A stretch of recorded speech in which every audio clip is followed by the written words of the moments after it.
Esse estudo é muito, e creio, muito atual, especialmente para os presbiterianos que estão aqui, que frequentemente a gente é chamado de católico manso. Então, vai ser bom.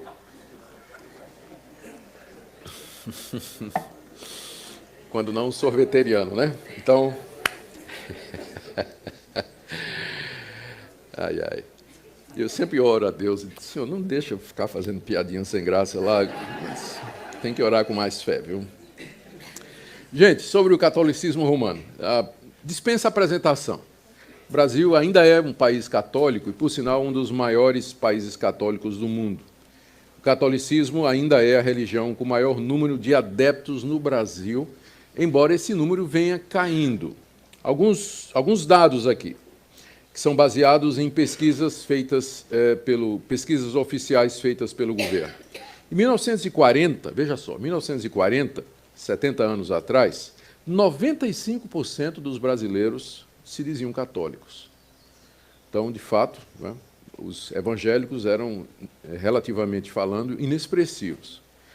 Há 51 anos depois, um censo de 1991, 83% se declararam católicos. Já deu uma queda aí. 9 anos depois, teve um censo no ano 2000, 73,6% se disseram católicos. Teve mais uma queda. E em 2010, no censo do IBGE, 64% se declararam católicos. Fazendo as contas aqui, o catolicismo perdeu em 70 anos 31% de membros. Então, hoje, o catolicismo representa na faixa aí de 60% ou 55% da população brasileira. E nós temos que lembrar que dessa quantidade, só uma pequena porcentagem é realmente praticante. Muita gente se declara católico porque nasceu no Brasil ou de uma família católica, mas os que vão à missa realmente, que conhecem a doutrina da Igreja Católica, que estão envolvidos com o catolicismo, isso é uma porcentagem muito menor.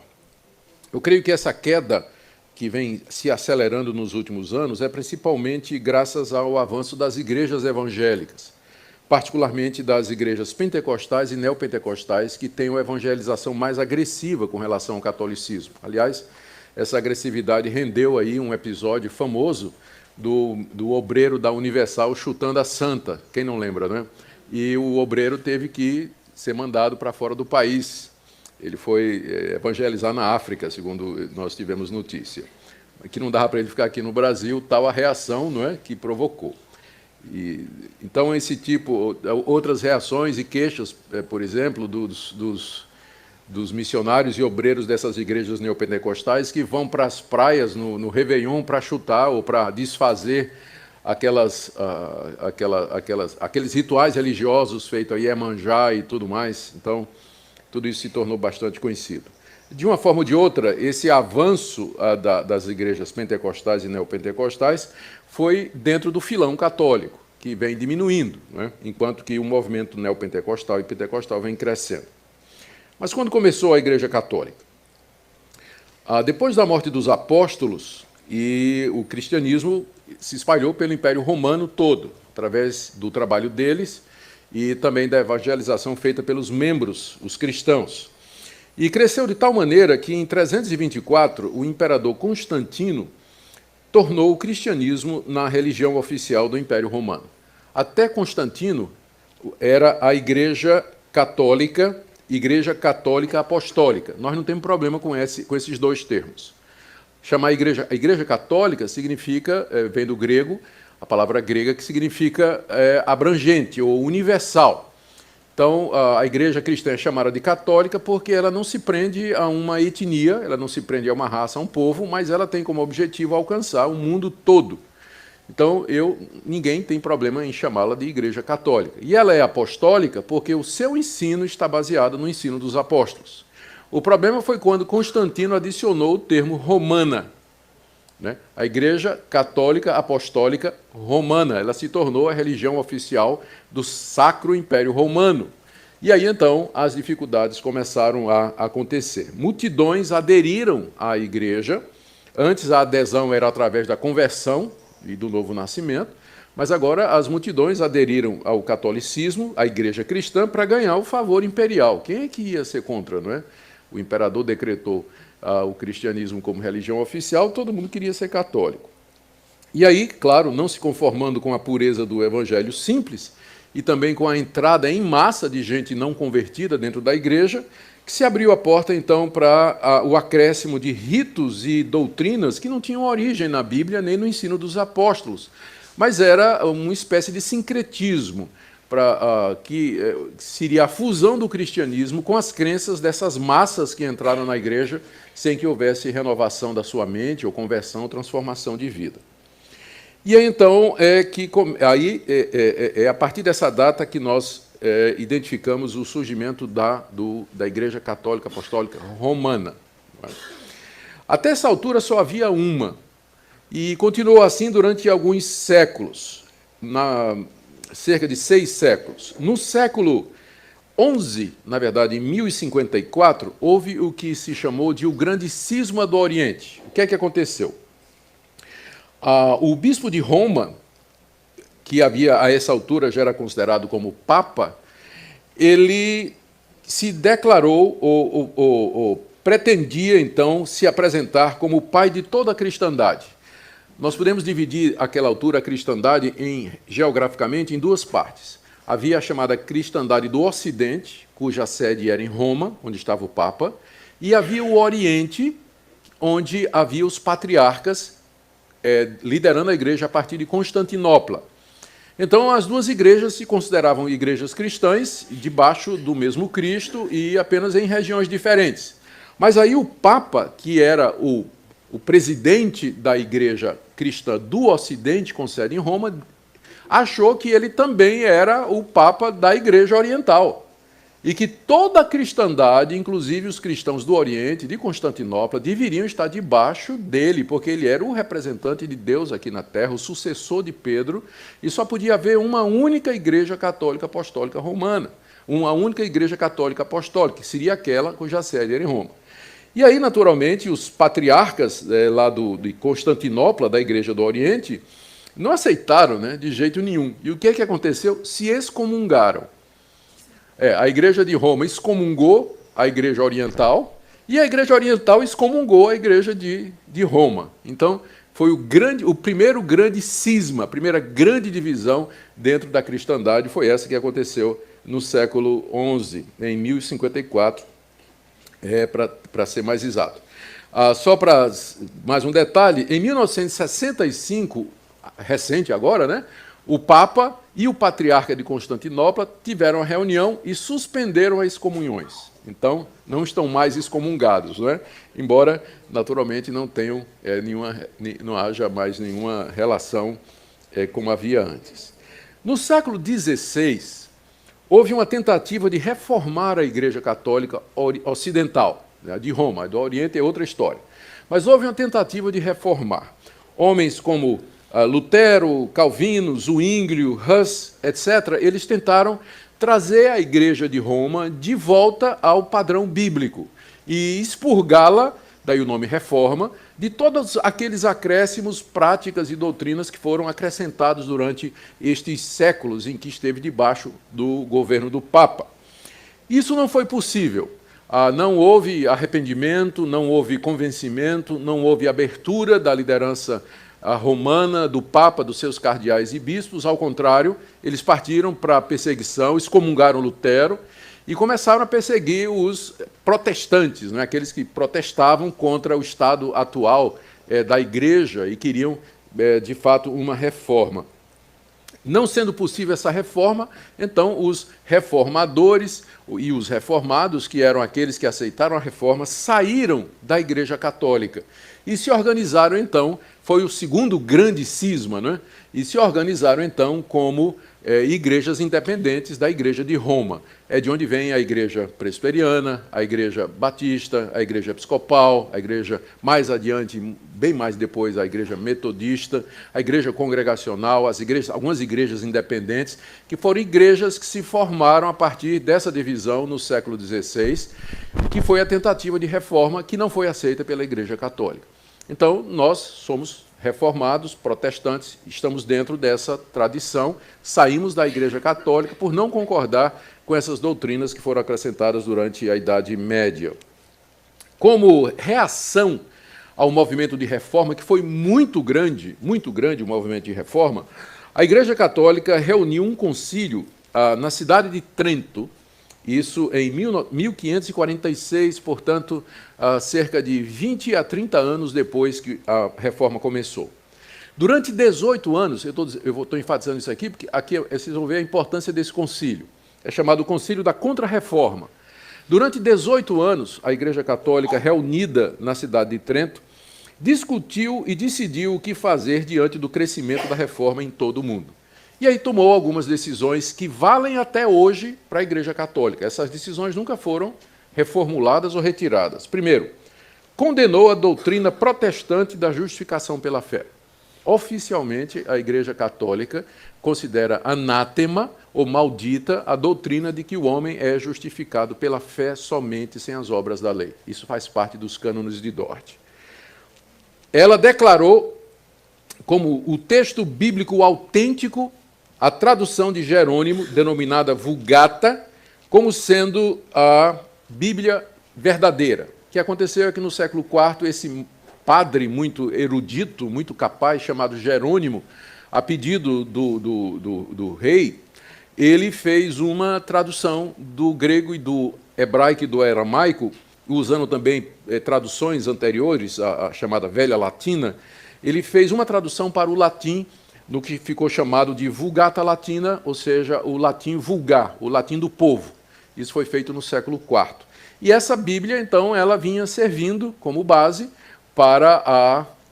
Só que nessa Bíblia, o Jerônimo, quando fez a tradução, ele traduziu não somente aqueles livros que nós conhecemos, os 66 livros canônicos, mas ele introduziu os apócrifos e pseudepígrafos também. Só que não eram reconhecidos pela Igreja. Estava lá para quem quisesse consultar, quisesse saber. A Igreja usava aquele cânon que nós conhecemos. E aí, na Reforma, os reformadores, eles expurgaram a Bíblia desses livros e ficaram só com os 66 livros que vinha desde o começo. Na Contra-Reforma de Trento, ela então oficializou a Vulgata Latina, que incluía os livros, os pseudepígrafos e os apócrifos, né? E aí está a diferença entre a Bíblia protestante e a Bíblia católica. Vem do Concílio de Trento, quando eles oficialmente reconheceram a Vulgata Latina com os seus acréscimos como sendo a Bíblia da Igreja Católica. Mas aí, é claro, quando você vai conversar com um católico sobre o Evangelho, você pode pedir a Bíblia dele. Você tem uma Bíblia aí? Tenha. E traz. Porque nos livros que temos, é a mesma coisa. Não tem diferença nenhuma. Então, você pode usar os tradicionais textos bíblicos a partir de uma Bíblia católica, porque estão todos lá. Além disso, o Concílio de Trento declarou e reafirmou 7 sacramentos que são indispensáveis para a vida da Igreja. O celibato, a confissão auricular, a unção com óleo, o casamento, a vocação. São 7. Mais adiante eu vou falar sobre eles. E declarou também a indissolubilidade do matrimônio. Não pode.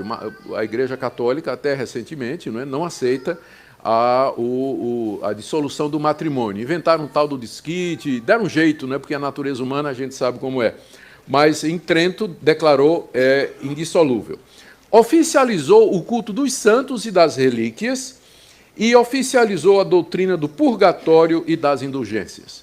Então, isso foi feito no século XVI, em Trento, no chamado Concílio da Contra-Reforma, e nunca foi revogado. Então, essa é a doutrina oficial da Igreja Católica até hoje. Eu sei que ela esconde muito disso quando se relaciona com os protestantes, não é? E, às vezes, tem uma cara mais evangélica, mas, oficialmente, se um católico conhecesse a doutrina da igreja dele, ele veria que a igreja ela continua adotando essas práticas e pensamentos até o dia de hoje. Vamos ver aqui, então, isso foi apenas um histórico, da Igreja Católica, e nós agora vamos dar uma olhadinha nas suas doutrinas básicas. Primeiro, o que é que a Igreja Católica reconhece como fonte de autoridade? De onde ela tira as suas doutrinas? Onde ela apoia as suas práticas? Em primeiro lugar, ela reconhece como fonte de revelação e autoridade 3 coisas. Primeiro, a Bíblia, na Vulgata Latina, que é reconhecida como fonte de revelação. Segundo, o magistério da Igreja, ou seja, as declarações e pronunciamentos do Papa ou do Concílio de Cardeais, em termos de doutrina, que é considerado também como inspirado e autoritativo, e a Sagrada Tradição, que é a coleção de interpretações da Bíblia e criação de doutrinas que vem sendo feita desde o início da Idade Média até agora. No Concílio de Trento, a Sagrada Tradição e o magistério da Igreja receberam a mesma autoridade da Bíblia. Deixa eu ler para vocês aqui a seção quarta do Concílio de Trento.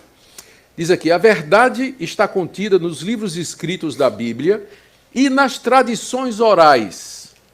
Deus é o autor do Antigo Testamento e do Novo, bem como das mesmas tradições, que se referem tanto à fé como aos costumes, quer sejam só oralmente recebidas de Cristo, quer sejam ditadas pelo Espírito Santo e conservadas por sucessão contínua na Igreja Católica. Resumindo, a Igreja Católica acredita em revelação continuada. Deus não parou de se revelar quando a Bíblia terminou. Deus continuou a se revelar através do sucessor de Pedro, que é o Papa. Então, através do Papa, Deus trouxe novas doutrinas para a Igreja. E é aí que você encontra a origem de todas essas doutrinas contra as quais os reformadores se levantaram. É baseado nessa convicção que a Igreja Católica tem de que não acabou a revelação. Deus continua revelando novas doutrinas à sua Igreja através do Papa, que é o sucessor de Pedro. Aqui ainda uma citação do Concílio Vaticano II, do pronunciamento chamado Dei Verbum, diz assim: a Sagrada Escritura é a palavra de Deus, enquanto foi escrita por inspiração do Espírito Santo. A Sagrada Tradição, por sua vez, transmite integralmente aos sucessores dos apóstolos a palavra de Deus confiada por Cristo Senhor e pelo Espírito Santo aos apóstolos, para que eles, com a luz do Espírito de verdade, a conservem, exponham e difundam fielmente na sua pregação. Uma linguagem um pouco complicada, mas o que ele está dizendo é exatamente isso, que o mesmo Espírito Santo que inspirou a Bíblia é o mesmo Espírito Santo que inspira os papas, que são chamados de apóstolos e sucessores de Pedro, trazendo novas doutrinas. Em resumo, a Igreja Católica aceita como tendo a mesma autoridade a Bíblia, as leis, dogmas e costumes revelados aos papas e conservadas na Igreja Católica através do ministério. Se você me perguntar, pastor, qual é a maior diferença entre as igrejas protestantes e reformadas e o catolicismo romano? A resposta é a fonte de autoridade. Porque para nós, somente a Bíblia, esse foi o grito da reforma protestante, somente a Escritura, só a Escritura, exatamente porque os reformadores perceberam que essa abertura para novas revelações era a causa de tantas doutrinas estranhas e de tantas práticas contrárias à Bíblia que foram introduzidas durante a Idade Média. Por isso eles disseram, se não está na Bíblia, se nós não podemos provar pela Bíblia essas doutrinas e práticas, elas têm que ser excluídas. Nós não podemos ter no culto ou na vida da igreja nada que não seja ordenado e provado pela Bíblia Sagrada. Esse é o grande ponto de diferença entre a igreja reformada protestante e o catolicismo romano. Então, essa aí foi sobre fontes de autoridade. A segunda doutrina católica que eu desejo enfatizar aqui é o conceito de igreja. Para eles, a igreja verdadeira é aquela estrutura cuja sede está em Roma.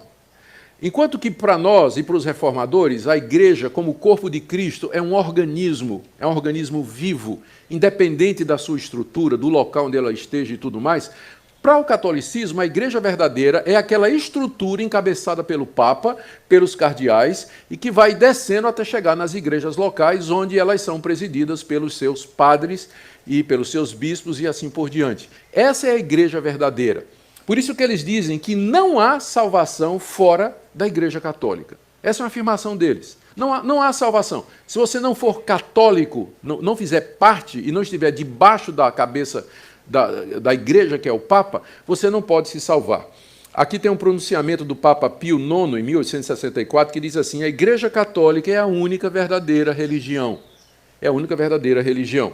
E ainda Bonifácio VIII, em 1302, já tinha declarado: dizemos e determinamos que cada criatura humana deve se submeter à autoridade do Papa de Roma para a sua salvação. Para a sua salvação. Então, do ponto de vista da Igreja Católica, quem está fora do domínio do Papa então ele também está fora da verdadeira igreja e, portanto, ele não pode ser salvo. Não é? Então, mais uma doutrina católica sobre o sacerdócio dos padres. O padre é visto na Igreja Católica como um sacerdote à semelhança do Antigo Testamento. No Antigo Testamento, os sacerdotes eles eram os mediadores entre Deus e os homens. Eles ofereciam sacrifícios em nome dos homens diante de Deus e, da parte de Deus, recebiam a graça e o perdão que eles conferiam e davam para os pecadores. Então, funcionava como uma espécie de mediador. É semelhante ao que há na Igreja Católica. O padre ele é considerado como uma espécie de mediador entre o católico e Deus. Veja algumas citações. No Concílio de Trento, 1546, o sacerdote pode perdoar pecados como Deus. Ele pode perdoar pecados como Deus, já que ele é esse mediador entre Deus e entre o homem e Deus e os homens. Daí, os católicos dão tanta importância à confissão. A confissão auricular. Então, pelo menos uma vez por semana, não é? ou uma vez por mês, eu não sei direito a frequência, mas o católico comprometido, ele vai se confessar ao padre, exatamente para receber o perdão de pecados. Ele vai, ali ele diz os seus pecados ao padre, confessa, pede perdão, e o padre, então, o absolve daqueles pecados e, às vezes, passa algumas penitências, rezar não sei quantas Ave-Marias, tantos Pai Nosso, ou então fazer algum tipo de obra social, ou qualquer outra coisa chamada de penitência, para ajudar a mitigar a culpa daquela pessoa. Então, exatamente por que o católico dá tanta importância a ir se confessar ao padre? É porque, na visão católica, o padre ele é o mediador entre Deus e os homens. Ele funciona como um sacerdote com autoridade para perdoar pecados. Veja o que diz um livro católico que eu consultei a respeito do padre como sacerdote. Ele diz, sem os sacerdotes, isto é, sem o padre, a morte de Cristo não teria valor para nós. Por quê? Porque pelas suas palavras, os sacerdotes transformam um pedaço de pão em Deus. Então, na visão católica, o que está acontecendo ali na missa, muitas vezes os evangélicos não sabem o que é a missa. Mas ali na missa, a ideia católica é que o sacerdote, através do pronunciamento daquelas palavras que Cristo pronunciou na noite da ceia, isto é o meu corpo, isto é o meu sangue, o sacerdote, ao pronunciar estas palavras, ele efetua o milagre da transubstanciação. O pão se transforma realmente no corpo de Cristo e o sangue se transforma, e o vinho se transforma realmente no sangue de Cristo. De forma que você está comendo ali na Igreja Católica é o verdadeiro corpo e o verdadeiro sangue de Cristo. Cristo está presente na ceia, na missa, em carne, osso, nervos, músculos, cabelo. Então, a ideia da hóstia, que é uma bolacha, é para ela dissolver no céu da boca. E a instrução é para você não mastigar, porque você estaria mastigando o corpo de Cristo. A hóstia é colada no céu da boca e então ela dissolve ali, exatamente porque eles creem que ali está o corpo de Cristo realmente. E quem tem o poder para fazer esse milagre é o sacerdote. Por isso que ele diz, sem o sacerdote, a morte de Cristo é em vão, porque ela não chega até nós, precisa ser mediada através do sacrifício. Por isso que eles chamam do santo sacrifício da missa. Então, como eu disse, essa transubstanciação é o nome que se dá à transformação do pão e do vinho na carne e no sangue verdadeiros de Jesus, ocorre durante a missa, quando o sacerdote realiza o sacrifício eucarístico, fazendo as vezes de Cristo, repetindo as palavras ditas por Jesus na última ceia. Sobre a Bíblia. Já falamos, não é? Vou apenas rapidinho, eles aceitam a Bíblia, não tem problemas com isso, eles dizem que a Bíblia é inspirada por Deus. O problema é que eles não aceitam como a única palavra de Deus, a revelação exclusiva de Deus. Para eles, como eu já disse, a versão oficial e verdadeira é a Vulgata Latina, enquanto que nossa Bíblia evangélica tem 66 livros, a católica tem 7 a mais, Tobias, Judite, os livros de Macabeus, Baruque, Sabedoria e Eclesiástico. E como eu disse, em 1546, o Concílio de Trento declarou que a tradição que é o pronunciamento dos concílios e dos papas, tem o mesmo valor da Bíblia. Mais uma doutrina aqui sobre o Papa. Segundo o pensamento católico, Pedro foi o primeiro Papa, porque ele era o cabeça dos apóstolos, ele era o líder do colégio apostólico em Jerusalém. Os papas são os legítimos sucessores de Pedro. Então, eles não acreditam que hajam apóstolos hoje como os 12, mas tem um só tem um apóstolo. Deus manteve na igreja um apóstolo para sempre, que é aquele que é o sucessor de Pedro. Então, Pedro teria ungido alguém no lugar dele, que ungiu alguém no lugar dele, e assim por diante, até chegar ao atual Papa. Então, o Papa Francisco, hoje, ele é considerado em linha direta de sucessão ligada ao apóstolo Pedro. E, portanto, tem a mesma autoridade que Pedro. É um verdadeiro apóstolo, inspirado, não pode ser questionado, aí tem autoridade total sobre a igreja. De acordo com a Igreja Católica, a base para isso, e você pode abrir comigo aqui, da passagem bem conhecida, é Mateus 16. A confissão de Pedro. Jesus estava indo para os lados de Cesareia e perguntou aos seus discípulos, quem é que o povo diz que eu sou? Deram várias respostas e Jesus perguntou, mas vocês acham que eu sou quem? E Pedro respondeu no verso 16 de Mateus 16, tu és o Cristo, o Filho do Deus vivo. Aí Jesus disse, bem-aventurado és, Simão Barjonas, porque não foi carne e sangue que te revelou, mas meu Pai que está nos céus. Também eu te digo que tu és Pedro, e sobre esta pedra edificarei a minha igreja, e as portas do inferno não prevalecerão contra ela. Dar-te-ei as chaves do reino dos céus. O que ligares na terra terá sido ligado nos céus, e o que desligares na terra terá sido desligado nos céus. Então, a interpretação católica dessa passagem é que Jesus disse a Pedro, tu és Pedro, e sobre esta pedra, você, eu vou edificar a minha igreja. E as portas do inferno não vão prevalecer contra a igreja, porque ela está edificada sobre você, que é Pedro, a rocha. E eu vou te dar, Pedro, as chaves do reino dos céus. O que você ligar na terra, vai ser ligado nos céus. E o que você desligar na terra, vai ser desligado nos céus. Então, com base nessa interpretação, a Igreja Católica diz que o Papa, que é o representante de Pedro, ele tem o poder das chaves. Ele pode admitir aos céus e ele pode demitir dos céus. A excomunhão é a arma que o Papa tem para mandar alguém para o inferno. Ser excomungado na Igreja Católica significa ser desligado de Deus e enviado para o sofrimento eterno. A excomunhão é uma pena terrível dentro da Igreja Católica. E é o poder que o Papa tem é o poder das chaves. E é o Papa, à frente da Igreja, que tem as chaves que abrem o reino de Deus. E como é que ele usa essas chaves?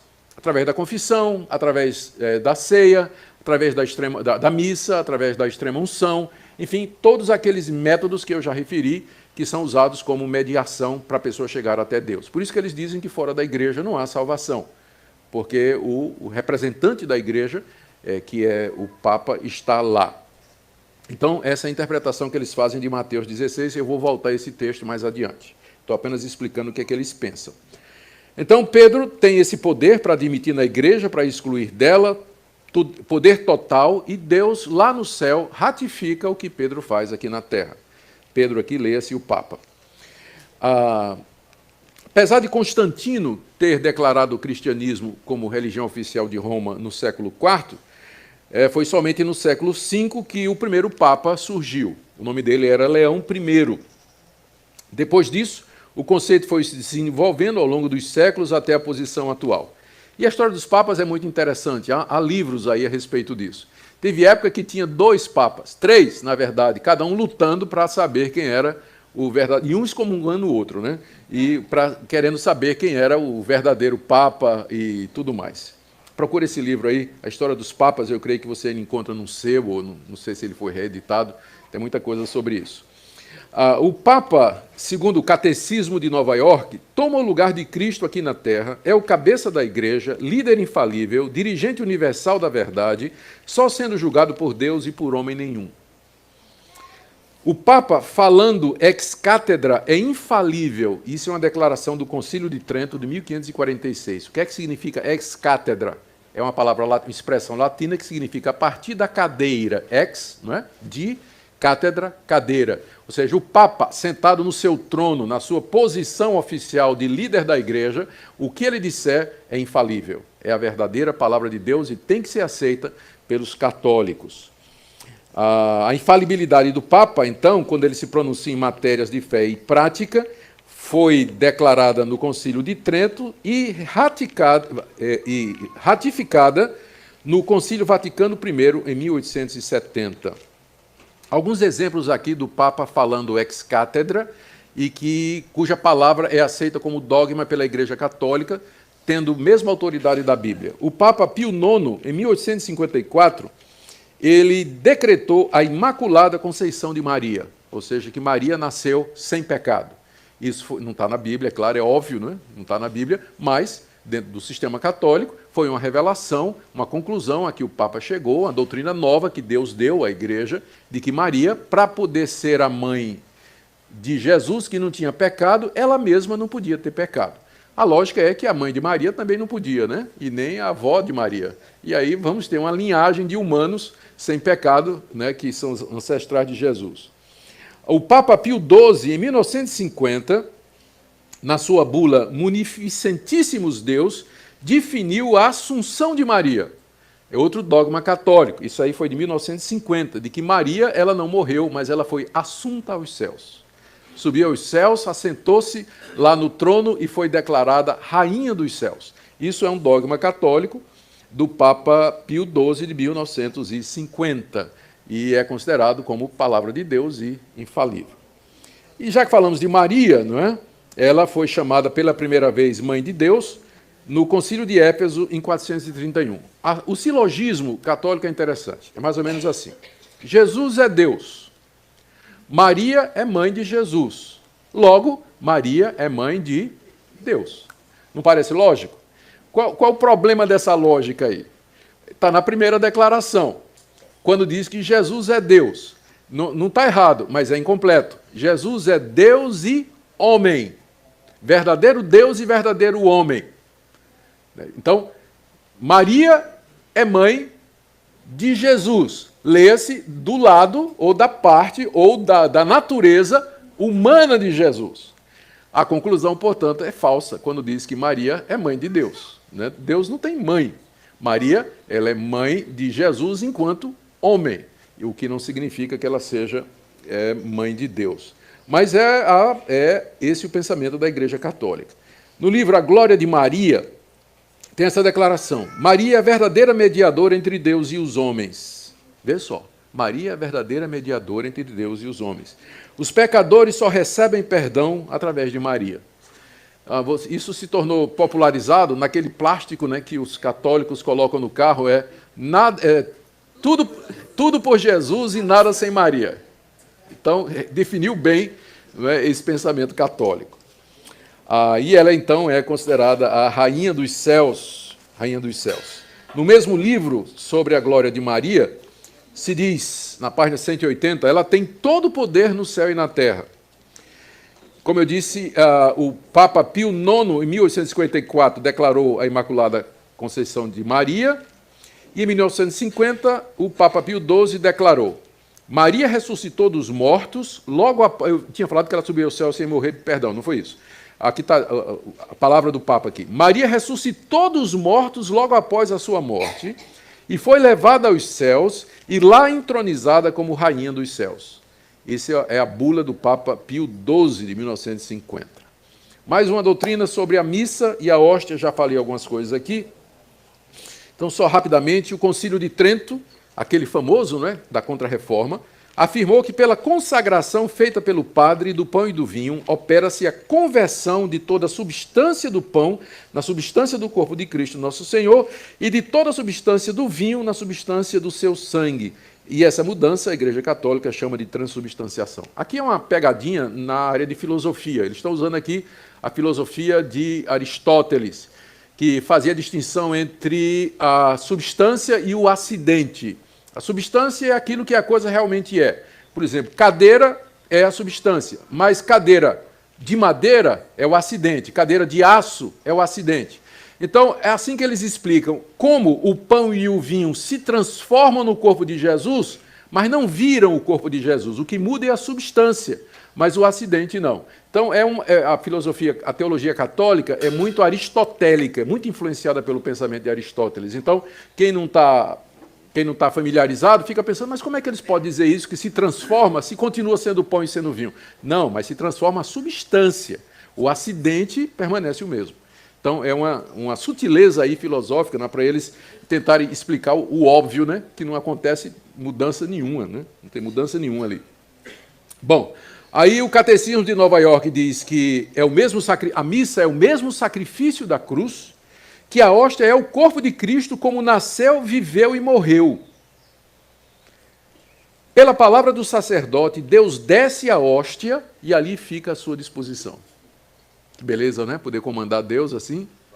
Né? Deus desce e fica ali na hóstia à disposição do sacerdote. O sacerdote sai dando Deus para todas as pessoas.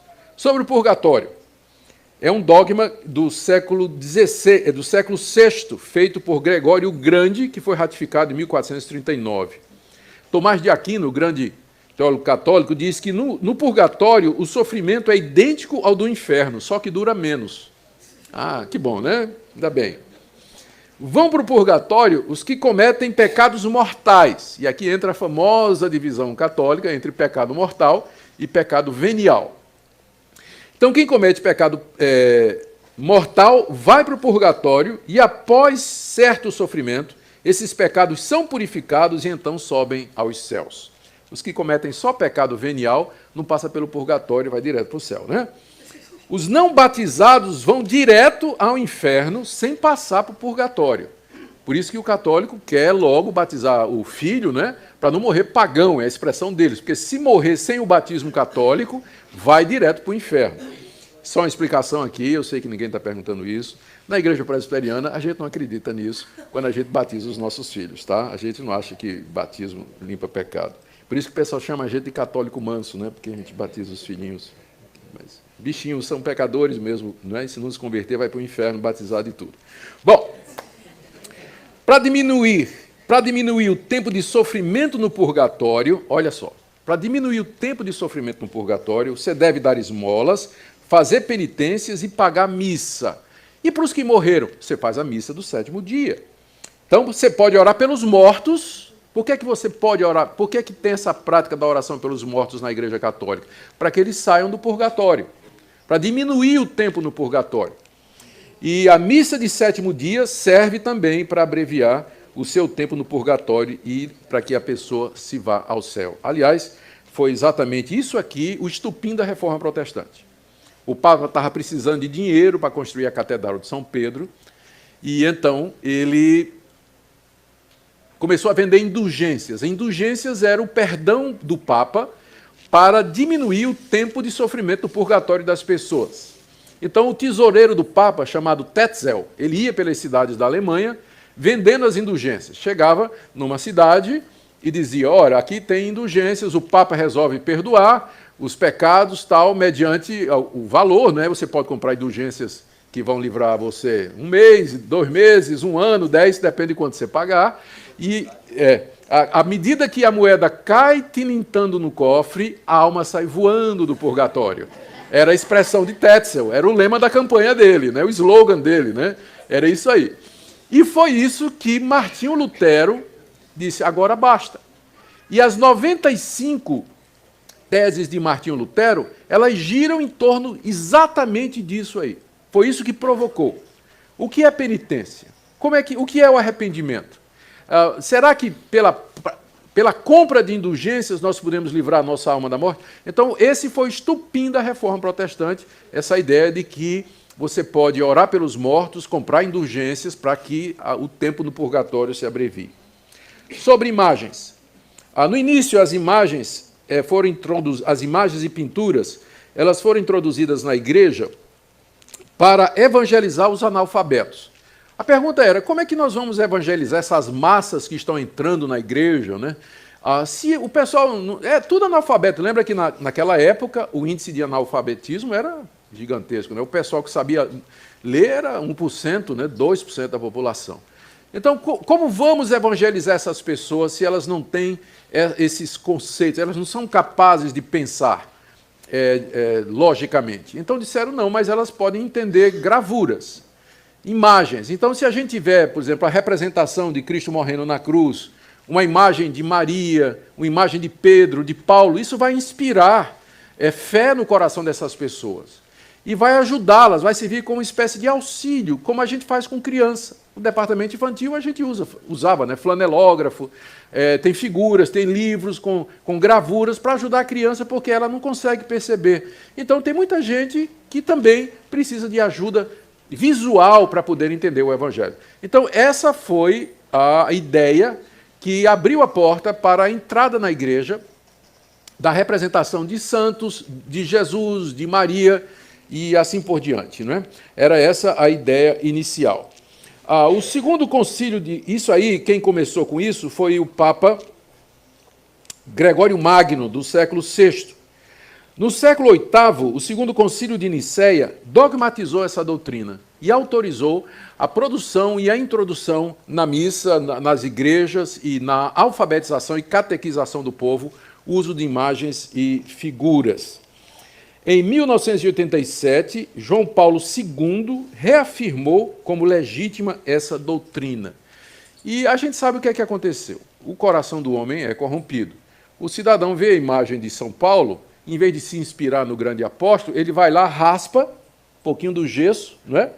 Leva para casa, derrama num copo d'água e bebe. Ou então ele se ajoelha diante da imagem de São Paulo e diz, eu não valho nada diante de Deus, mas o Senhor é um santo, então interceda a Deus em meu favor, né? E ali diante da imagem. Então aquilo que não era no início para ser adoração, acabou virando adoração por conta da corrupção. E aí era tarde para conter isso.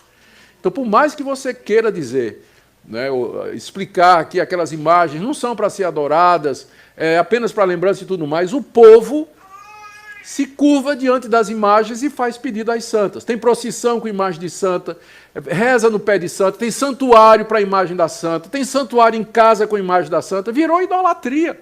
Idolatria completa mesmo, quebrando o mandamento que diz, não farás para ti imagem de escultura, não as adorarás, nem lhes darás culto. É claro, a Igreja Católica vai chegar aqui, um católico instruído vai dizer, pastor, mas o senhor sabe que tem uma diferença entre dulia e latria. Né? Dulia é a palavra grega que significa serviço ou veneração. Então, o católico ele presta dulia às imagens, ele não adora, ele venera. Mas a latria, que é a adoração, o culto, somente a Deus e a Jesus Cristo.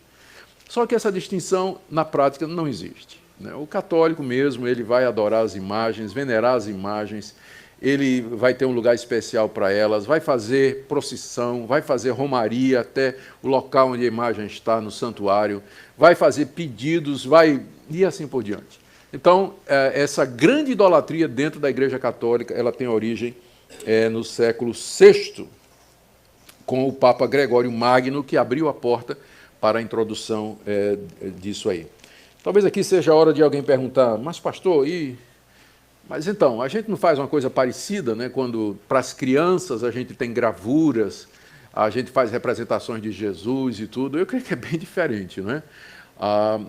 Quando a gente tem uma lição de escola dominical para crianças, em que tem gravuras da história da redenção, de Cristo curando um cego, ou morrendo na cruz, ou qualquer outra coisa, a gente explica para as nossas crianças que aquilo ali é uma representação do que a Bíblia está nos dizendo. Não há nenhum estímulo para que as crianças adorem, venerem ou façam pedidos àquelas gravuras. Eu não conheço ninguém que foi educado na igreja protestante, indo para o departamento infantil, aprendendo com o flanelógrafo, com as imagens e com as gravuras, e que se tornou um idólatra, que por conta disso adquiriu uma imagem de Jesus, ou de Deus, ou do Espírito Santo, e venera e adora na sua casa. Não existe isso. Eu digo isso porque tem alguns irmãos que têm escrúpulos com relação a isso e acham que, para evitar a idolatria, nós não devíamos nem ter figura de Jesus no nosso material para o departamento infantil. Eu entendo o zelo desses irmãos, mas eu acho que aí já é ir longe demais. A proibição é você fazer imagens com o objetivo de cultuar essas imagens e adorar essas imagens, que está muito longe, não é, do que se faz nas igrejas protestantes. Bom, só para vocês, um detalhe aqui curioso, o catecismo católico ele tem uma ordem diferente dos 10 mandamentos, que é a ordem que nós temos. Para nós, o primeiro mandamento é: não terás outros deuses diante de mim. O segundo mandamento é: não farás para ti imagem de escultura. Não as adorarás, não lhes darás culto. E aí vem a advertência de que Deus castiga quem vai fazer isso. Depois vem o terceiro mandamento: não tomarás o nome do Senhor teu Deus em vão. E vem o quarto mandamento, que é sobre a guarda do dia de descanso. Então, são 10 mandamentos dentro da tradição protestante. A Igreja Católica, o que é que ela fez? Ela juntou o primeiro mandamento com o segundo. Então, o primeiro mandamento na Igreja Católica é: não terás outros deuses diante de mim, não farás para ti imagem de escultura. Qual o efeito disso? É que no nosso lado, o primeiro mandamento diz: você não pode ter nenhum outro Deus diante de você. O segundo mandamento diz: você não vai fazer imagem de nada para adorar. Não vai fazer imagem de homem, de bicho, de árvore, de sol, de nada para adorar. Mas na hora que você junta, na Igreja Católica, o segundo mandamento com o primeiro, a ideia é que você não faça imagem de Deus. Não está proibindo fazer imagem de santo, de qualquer outra coisa. Então ele junta o segundo mandamento ao primeiro, tendo o efeito, então, de que o segundo mandamento é explicado pelo primeiro. Não terás outros deuses diante de mim. Portanto, não farás para ti imagem de escultura, me representando. Não está proibido fazer imagem de pessoas, de santos e etc. E aí fica 9 mandamentos. Né? E onde está o 10º? Eles dividem o 10º mandamento em 2. Então, no catecismo católico, o 9º mandamento é: não cobiçarás. E o 10º mandamento é: não cobiçarás a mulher do teu próximo, não cobiçarás o boi do teu próximo, nem nada que pertença ao teu próximo. Então, eles fazem essa distinção para poder, com esse objetivo. Bom, sobre a justiça, isso aqui é crucial. Sobre a justificação do pecador diante de Deus. Como é que o pecador se justifica diante de Deus? A Igreja Católica, sim, ela afirma o pecado original, afirma o pecado de Adão, afirma que nós nascemos pecadores, afirma que nós estamos debaixo da ira e da culpa de Deus. Então, a pergunta é: de que maneira o pecador pode ser justificado diante de Deus? A teologia católica admite, não tem como, né, que Cristo morreu na cruz pelos pecadores e que Cristo morreu na cruz para nos justificar. Contudo, na teologia católica, a justificação do pecador não é um ato jurídico em que Deus considera justos e nos perdoa os pecados de uma vez para sempre. Porque isso era o que os reformadores disseram. Deus, quando nós cremos em Jesus Cristo, Deus nos imputa, Deus atribui a nós a justiça de Cristo. Ele nos torna justos diante dele. E, portanto, não há mais nenhuma condenação para nós a partir daquele momento. É isso que a justificação representa. Ela é recebida pela graça, mediante a fé, e consiste em Deus nos tratar como justos, porque Cristo tomou o nosso lugar. O que é que Deus fez na cruz? Uma troca. Cristo levou o meu pecado e eu recebi a justiça de Cristo. Então, isso é o que nós chamamos de justificação, e é dessa forma que o pecador é perdoado e salvo dos seus pecados. Mas no pensamento católico, o que Deus faz é colocar dentro de nós a sua graça, que nos transforma interiormente, e assim nós cooperamos na nossa salvação, praticando atos de justiça e cumprindo as exigências da Igreja Católica. É o que nós chamamos de graça preveniente, já falei disso ontem. Deus dá ao pecador a graça para que ele, fazendo atos de justiça, atos de misericórdia, boas obras, indo à missa, se confessando, tendo a extrema-unção na morte, ele então possa alcançar a salvação mediante Jesus Cristo. O pecado original, aqui tem uma distinção interessante. O pecado original, que é o pecado que nós herdamos de Adão, a culpa que nós temos de Adão, é lavada na água do batismo. Nós somos responsáveis apenas pelos nossos pecados, mas Deus não imputa a nós, ele não coloca sobre nós a culpa de Adão. na visão católica, não é? Claro que nós discordamos disso.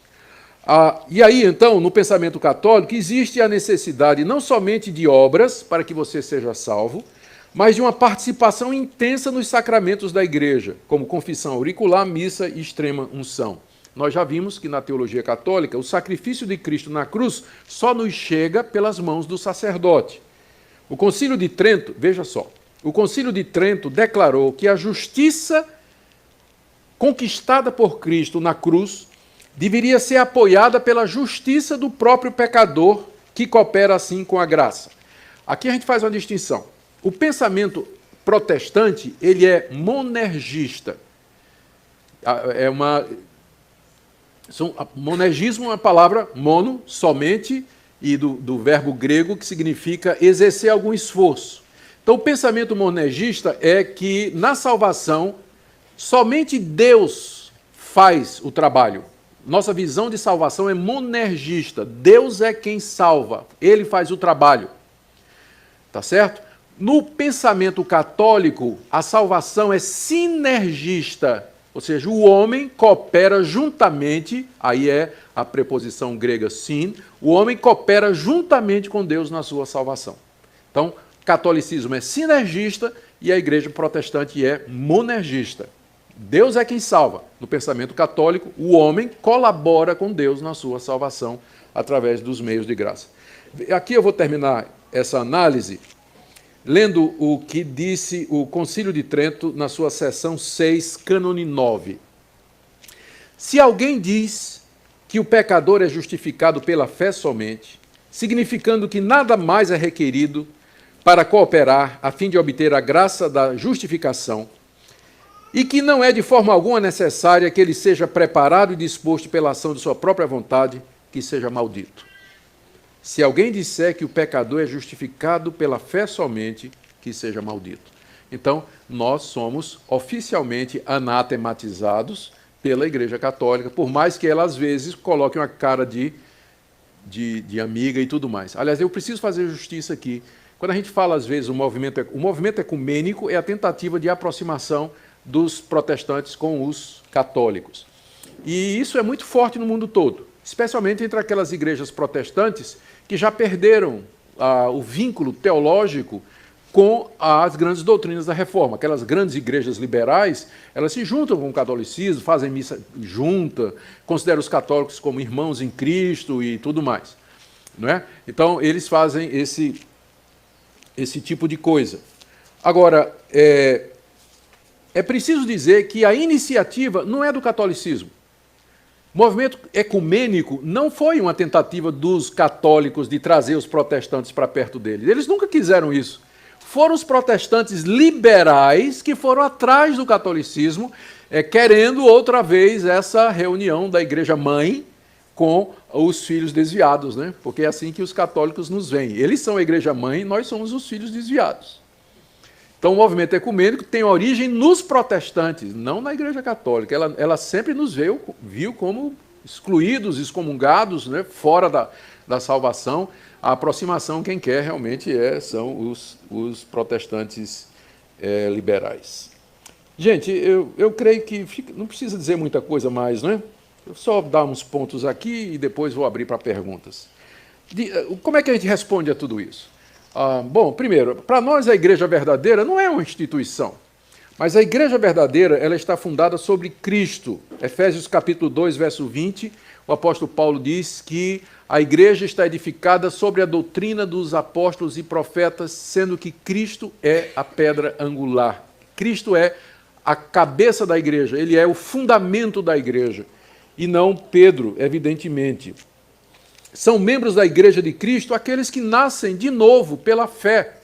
E não é uma questão de tradição ou de você aderir a uma instituição, mas daquela transformação e regeneração que o Espírito de Deus faz mediante o Evangelho. Sobre o sacerdócio, o único sacerdote que existe é Cristo. É só você ler Hebreus capítulo 7, quando o autor faz a comparação entre os sacerdotes do Antigo Testamento e Cristo como sendo o sacerdote perfeito, que uma vez por todas ofereceu um sacrifício completo na cruz, que subiu aos céus e que intercede por nós. Então, a visão católica sobre o ministério sacerdotal dos padres usurpa o lugar de Cristo. Nós só temos um sacerdote, que é Jesus Cristo. E, a bem da verdade, Pedro diz que todos os crentes são sacerdotes. Ele diz isso na 1 de Pedro, capítulo 2. Vós sois raça eleita, sacerdócio santo, povo de propriedade exclusiva de Deus. João, no livro de Apocalipse, capítulo 1, versos 5 e 6, também se refere aos crentes como sendo sacerdotes. O que é que significa isso? Que nós não precisamos de mediadores humanos, que nós podemos nos chegar a Deus livremente. Todo aquele que crê, ele tem acesso a Deus como o sacerdote tinha.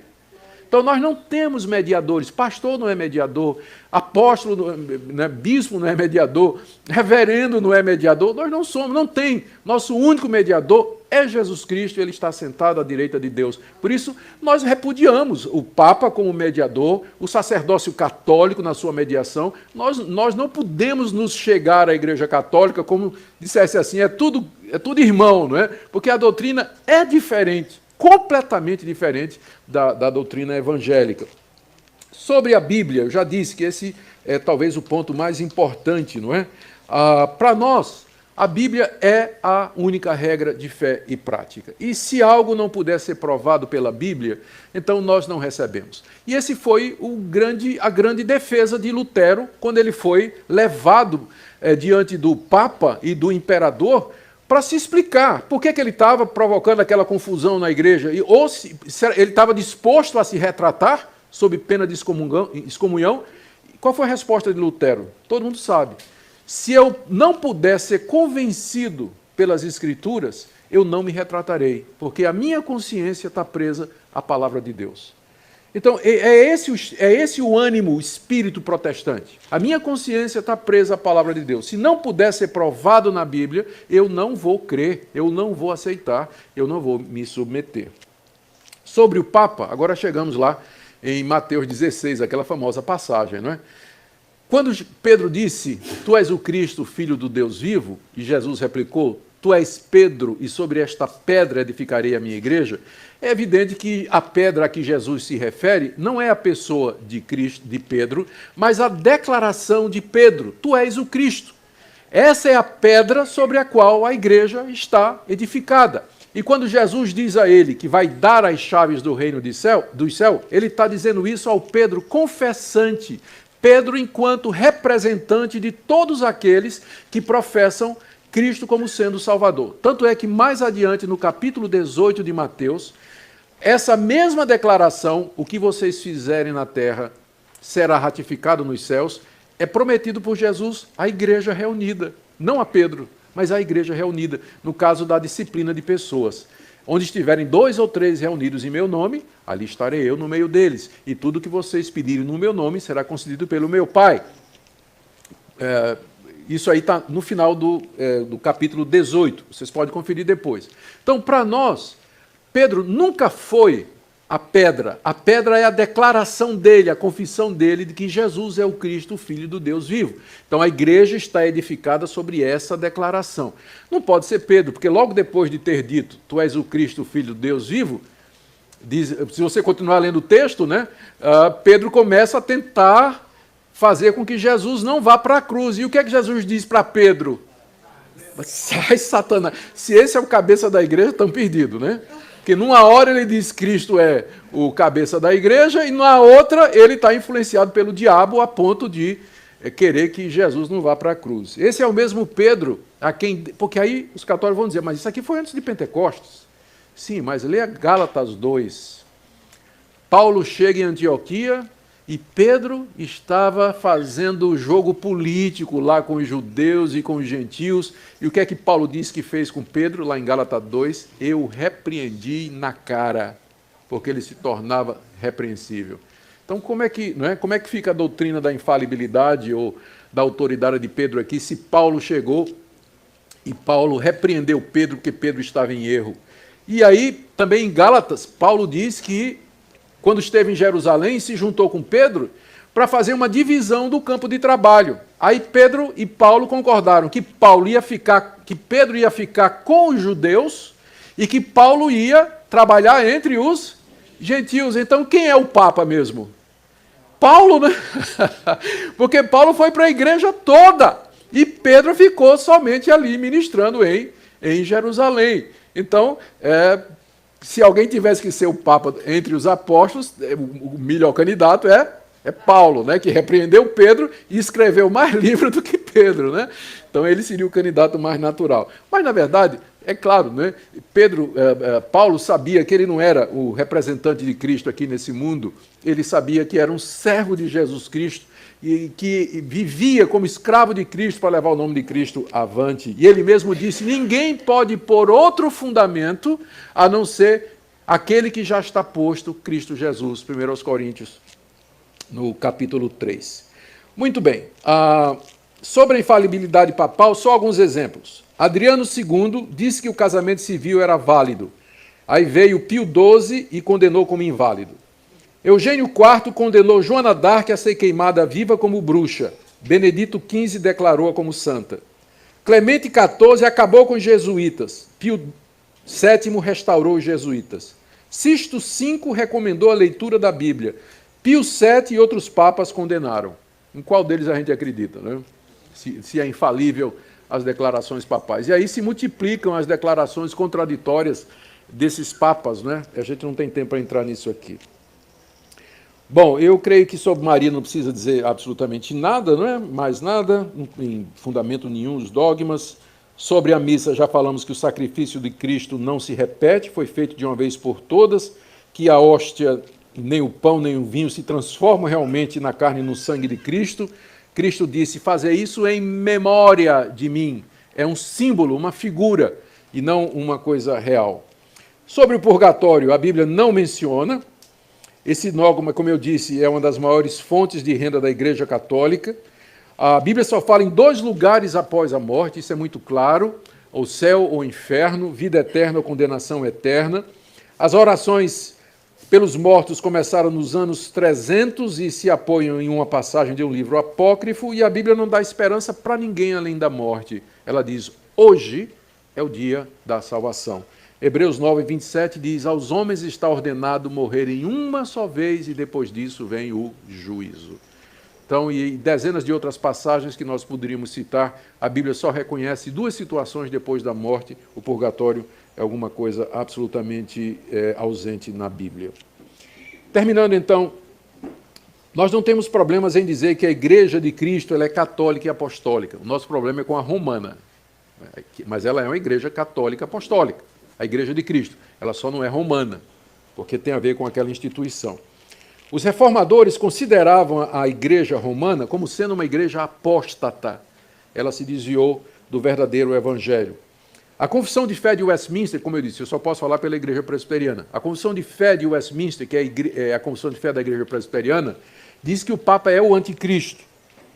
A Igreja Presbiteriana proíbe os seus pastores de realizar culto ecumênico. Se eu realizar um culto com um pastor, com um padre, eu estou sujeito a ser não excomungado, porque não tem isso na Igreja Presbiteriana, mas estou sujeito a ser disciplinado, né, pelo meu presbitério, se eu fizer isso.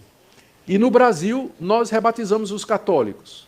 Se alguém vier da Igreja Católica, porque nós não reconhecemos a Igreja Católica como uma igreja legitimamente cristã, nós rebatizamos os católicos.